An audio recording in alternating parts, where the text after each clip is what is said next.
골로새서 4장 6절 신약 328쪽 같이 읽겠습니다. 너희 말을 항상 은혜 가운데서 소금으로 맛을 냄과 같이 하라. 그리하면 각 사람에게 마땅히 대답할 것을 알리라. 아멘. 은혜가 넘치는 말, 은혜가 넘치는 말이라는 제목으로 말씀 전하겠습니다. 우리 교회에 처음 온 성도거나 또 등록해서 오래된 성도거나 매 주일마다 고백하는 것이 있습니다. 뭔지 아세요? 매 주일마다 새 신자이거나 오래된 헌신자이거나 한결같이 고백하는 것이 있어요. 뭔지 아세요? 여러분이 직접 그 고백을 하고 있습니다. 매 주일마다 교회 밥이 너무 맛있다. 그러지 않으세요? 매 주일마다 맛있다라는 그 고백을 합니다. 근데 저도 그렇습니다. 집에서 먹는 밥보다 교회에서 먹는 밥이 정말 맛있습니다. 똑같은 메뉴를 해도 집에서 하는 메뉴와 교회에서 그 메뉴를 하는 맛이 달라요. 왜 다른가라고 물어봤더니 불이 달라요, 불이. 집에서는 전기 뿌리거나 가스 불에 이렇게 요리를 하잖아요. 근데 교회는 아주 큰 화구에다가 불이 아주 셉니다. 그래서 요리하기에 너무 좋다고 해요. 또 요리할 때 보면 가장 주의해야 될 것이 불을 잘 조절하는 것이 중요하다고 합니다. 그런 면에서 교회에서 요리할 때 아주 편하고 요리하기가 아주 맛을 내기에 좋다고 합니다. 그렇다 할지라도 불을 잘 조절한다 할지라도 가장 중요한 게 뭐예요? 간을 맞추는 거지요. 집에서는 우리 가족들의 입맛을 잘 압니다.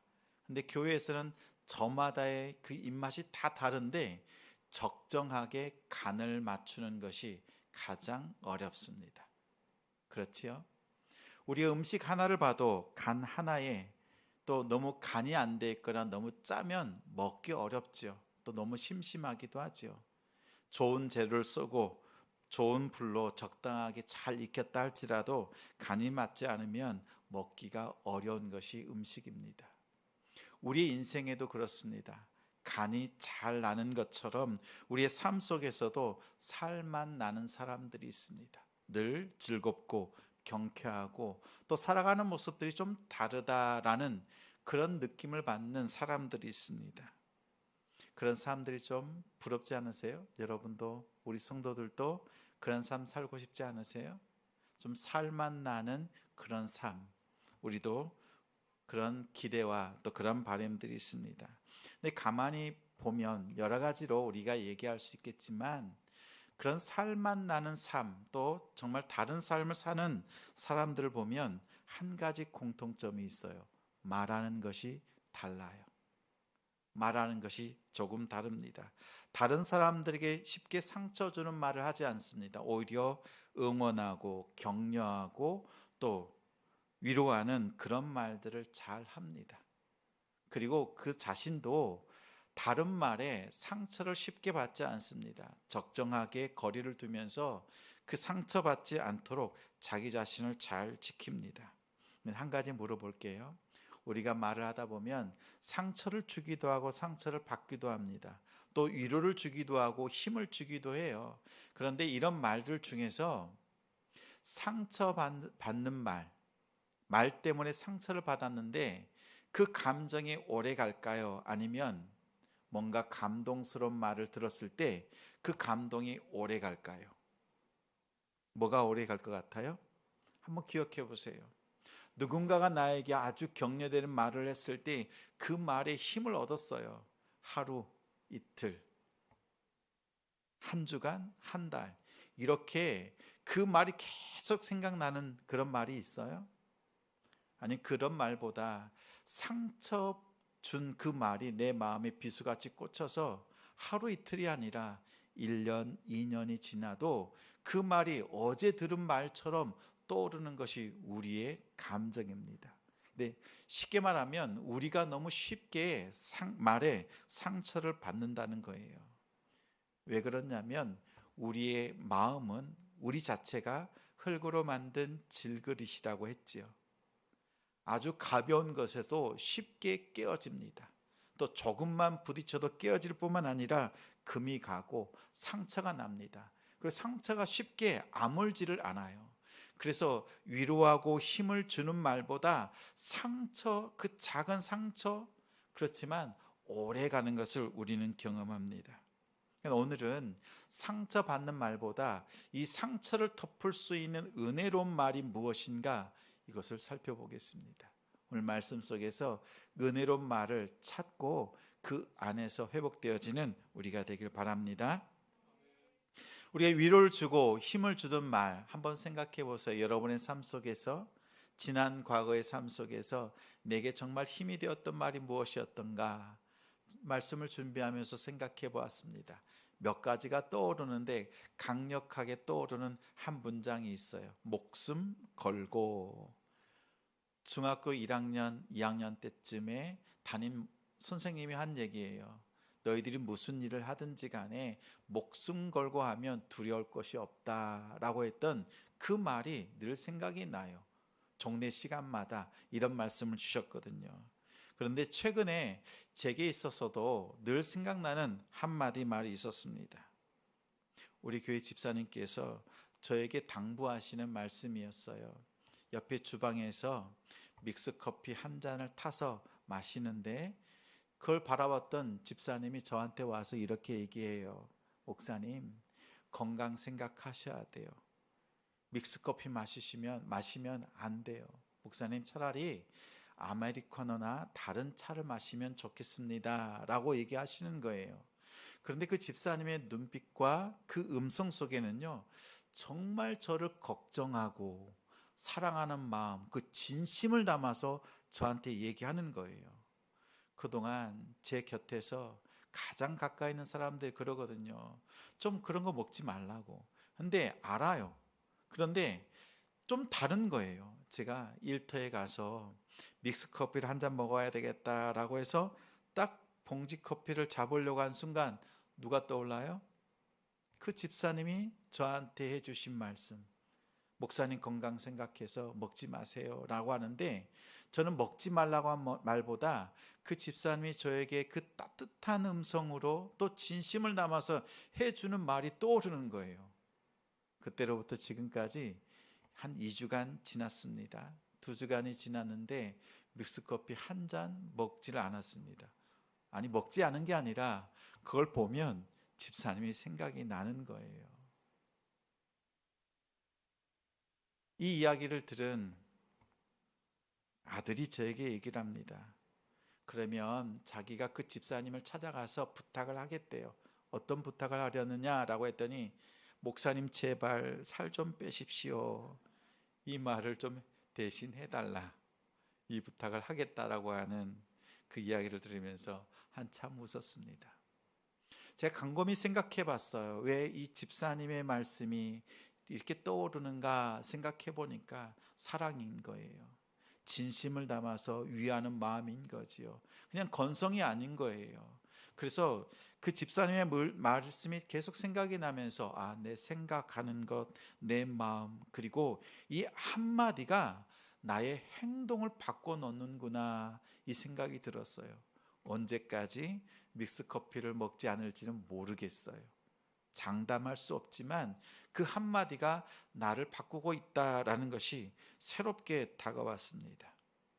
우리의 삶 속에서도 이 곁에 있는 한 사람의 따뜻한 위로, 또 진심이 담겨있는 이 한마디가요, 이렇게 삶을 조금씩 바꿔나간단 말이지요. 그러면 정말 우리의 삶 속에서 나의 삶을 완전히 바꿔놓는 그 은혜로운 말은 과연 무엇일까? 오늘 사도 바울은 빌립보 감옥에서 이 편지를 전합니다. 성도들에게 편지를 전하면서 맛을 내는 것처럼 그렇게 은혜로운 말을, 정말 덕을 세울 수 있는 말을 할 수 있는 우리 성도가 됩시다라고 권하고 있어요. 근데 이 은혜로운 말에 대해서는 예수님이 원조입니다. 우리가 일전에 들은 말씀인데 우리 같이 말씀 찾아볼게요. 누가복음 4장 17절부터 22절입니다. 성경에서 은혜로운 말이란 과연 무엇인가 라는 거예요. 누가복음 4장 17절부터 22절까지 신약 94쪽입니다. 같이 읽습니다. 시작. 선지자 이사야의 글을 드리거늘 책을 펴서 이렇게 기록된 데를 찾으시니 곧 주의 성령이 내게 임하셨으니 이는 가난한 자에게 복음을 전하게 하시려고 내게 기름을 부으시고 나를 보내사 포로된 자에게 자유를 눈먼 자에게 다시 보게 함을 전파하며 눌린 자를 자유롭게 하고 주의 은혜의 해를 전파하게 하려 하심이라 하였더라. 책을 덮어 그 맡은 자에게 주시고 앉으시니 회당에 있는 자들이 다 주목하여 보더라. 이에 예수께서 그들에게 말씀하시되 이 글이 오늘 너희 귀에 응하였느니라 하시니 그들이 다 그를 증언하고 그 입으로 나오는 바 은혜로운 말을 놀랍게 여겨 이르되 이 사람이 요셉의 아들이 아니냐. 예수님께서 회당에서 성경을 펼쳤습니다. 이사야서 61장 말씀이었습니다. 희년에 대한 주의 은혜의 말씀을 선포했습니다. 그런데 예수님께서 오늘 말씀에 보니까 21절에 보니까 이 글이, 이 예언의 말씀이 오늘 너희의 귀에 응하였다, 이루어졌다라고 합니다. 다시 말하면 예수님께서 그 모든 것을 회복하시는 희년으로서 이 땅에 오셨음을 말하고 있어요. 모든 것에 매였던 것들, 종되었던 것들로부터 자유케 되는 것이 예수님을 통해서 이루어졌다라는 겁니다. 이것을 선언하고 있는데 오늘 말씀에 보니까 22절에 이 말씀은 은혜로운 말이다라는 거예요. 다시 말하면 예수님께서 이 땅에 오셔서 자유와 해방, 그 구원을 선포하셨다라고 말씀을 들었지요. 근데 이것이 정말 우리 인생에 있어서 진정한 은혜로운 말이다라는 거예요. 또 예수님께서 하신 말씀이에요. 이번에는 사도행전 14장 3절입니다. 같이 한번 찾아보겠습니다. 사도행전 14장 3절 말씀, 신약 212쪽입니다.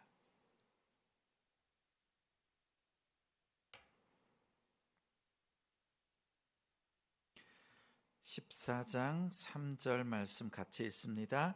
두 사도가 오래 있어 주를 힘입어 담대히 말하니 주께서 그들의 손으로 표적과 기사를 행하게 하여 주사 자기 은혜의 말씀을 증언하시니. 바나바와 사울이 그들이 전했던 것은 은혜의 말씀이에요.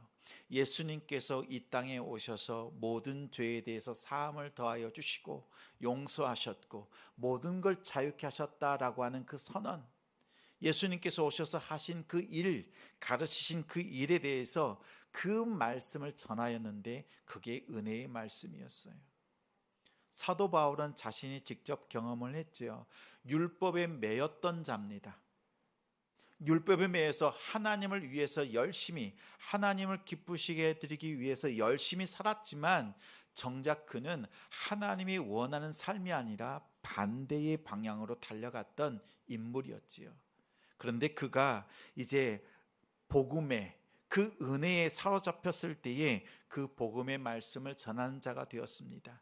율법의 매인 자가 아니라 복음의 매인 자가 되었습니다. 오히려 오늘 말씀, 골로새서의 이 말씀처럼 보면 옥에 갇혔지만 그는 자유한 자였습니다. 복음 안에서 자유하였고 그 복음을 전하기에 힘썼던 사도 바울의 모습입니다.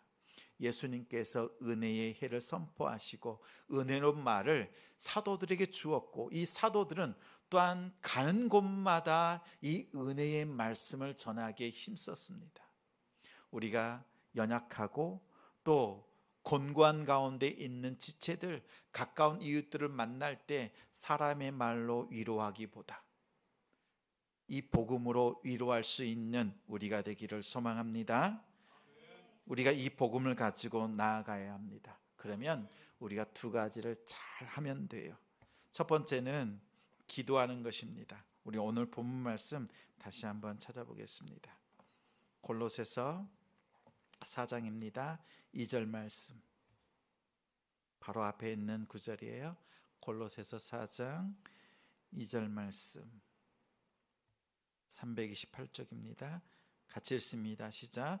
기도를 계속하고 기도에 감사함으로 깨어 있으라. 사도 바울은 감옥에서 골로새서 있는 성도들에게 권면합니다. 기도를 하되 계속 기도하라는 거예요. 여러분, 한 가지 기도 제목을 놓고 기도하는데 특별히 당부하는 것은 이 은혜의 말씀, 이 복음을 들을 만한 사람들을 위해서 기도하되 계속 기도하는 거예요. 우리 성도의 고백입니다. 목사님, 남편의 구원을 위해서 기도합니다. 또 기도하고 얼마나 기도한지 몰라요. 간절히 기도했습니다. 그런데 남편이 올 것 같지가 않아요. 아무리 돌아봐도 남편이 교회 올 것 같지 않아요. 이렇게 얘기하는 거예요. 다시 말하면 뭐예요? 기도는 하는데 이 마음속에 확신이 없는 거지요. 어떤 면에서는 하나님이 일하신다는 것을 믿고 고백하면서도 내 안에서는 실제적으로는 의심이 생겨요. 우리의 기도가 그렇게 연약해요. 그런데 그 기도를 하는데 기도 속에서요, 하나님께서 일하시는 거예요. 짧은 하나님께서 환상 속에 보여주시고 깨닫게 하심을 통해서 같이 나와서 함께 예배하잖아요. 그렇죠? 우리는 생각해요. 내 힘으로는 어떻게 할 수 없는데 주님은 말씀하세요. 성경 우리에게 말씀합니다. 기도하되 계속 기도하는 거예요. 한 자매가 이런 고백을 합니다. 목사님, 제가 기도하는데 할머니를 위해서 늘 기도한다는 거예요. 구원을 위해서 계속 기도하는데 어느 날은 기도할 때 마음을 도해 주시는데 주체할 수가 없더래요. 그래서 일하는 것 잠깐 중단하고 휴가를 내서 그 길로 바로 고향에 있는 할머니에게 갔대요. 마음을 주셔서 갔어요. 늘 기도하지만 그날따라 달랐대요. 가서 할머니를 만나고 또 그 받은 그 마음을 가지고 증거한 거예요. 복음을 전한 거예요. 그랬더니 그날 그 시로 영접하고 신앙생활을 시작했다는 고백입니다. 여러분 보십시오. 내가 기도하고 또 기도할 때 하나님께서요, 그때 가서 전할 수 있는 타이밍을 우리로 깨닫게 하세요. 계속 기도해야 될 이유가 있어요. 우리 하나님 앞에 계속 기도할 때 하나님은 우리의 입을 열어서 복음을 전할 수 있는 그 말을 입술에 더해 주시고 그 시간을 우리에게 깨닫게 해주시는 거예요. 그럴 때는 여러분 찾아가셔야 돼요. 두 번째요, 찾아가는 거예요. 우리 오늘 말씀 3절 말씀 같이 읽겠습니다. 4장 3절 또한 시작. 또한 우리를 위하여 기도하되 하나님이 전도할 문을 우리에게 열어주사 그리스도의 비밀을 말하게 하시기를 구하라. 내가 이 일 때문에 매임을 당하였노라. 사도 바울이 감옥에 갇힌 이유는 복음을 전하기 위함이었고 사실 로마 감옥에 갇히는 것도 피할 수 있었습니다. 왜냐하면 기도하는 동력자들을 통해서 로마에 가면 갇히게 될 것을, 매일 것을 알았습니다. 죽을 것조차도 알았어요. 그러나 로마에 가서 복음을 전하는 것이 성령께서 기뻐하신다, 성령께서 인도하신다라는 사실을 알고 오히려 매이고 감옥에 갇히는 것을 기뻐했습니다. 그는 오히려 로마 감옥에서 기쁨으로 이 편지를 쓰고 있습니다. 어느 곳에 가든지 이 복음을 전하는 일에 전도의 문을 열어주시기 위해서 힘써 기도하고 그 문이 열릴 때 복음을 힘있게 증거할 수 있는 성도들이 되어달라고 당부하고 있습니다. 여러분 오늘 두 가지 기억하시면서 기도합시다. 기도하되 계속 기도하십시오. 때로는 우리가 연약해서 될까? 기도하긴 하는데 이루어질 것 같지 않은 마음이 들지라도 계속 기도하십시오. 그러면 주님께서 우리의 마음에 은혜 더딥혀 주셔서 전해야 될 그 시간을 알게 하시고 그 시간을 통해서 역사하십니다. 그래서 전도의 문이 활짝 열려지는 우리의 가정들, 또 우리 일터와 사업장이 되시기를 주님의 이름으로 축원합니다. 우리 말씀 기억하며 함께 찬양 드리겠습니다.